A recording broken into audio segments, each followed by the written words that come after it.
You seen pictures like this? It's showing us what the ancients call the rotation of the celestial sphere. They recognize that when you look at the stars at night and you plot them, that they make giant circuits across the night sky. And they believed that they were embedded in a large crystalline sphere, like a big salad bowl, that turned. And they recognized that it made a complete circuit in 24 hours. So isn't that neat, how the sky rotates? It's like kids laying on a merry-go-round talking about how the trees are spinning. The trees aren't spinning, are they? The kids on the merry-go-round are spinning. So the earth is turning, and it makes it look like the stars are making circuits across the sky.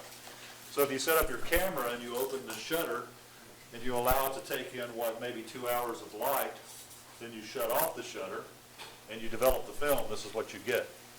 The observatory is fairly clear because it's been in the same position relative to the camera, but the stars in the distance, they're stationary and the whole earth has been turning, and the cameras pick that up. So this is a type of image you would get if you took an extended exposure photograph at night. So this star closest center would probably be Polar or something. What's the name of that again? The rotation? The ancients called it the rotation of the celestial sphere.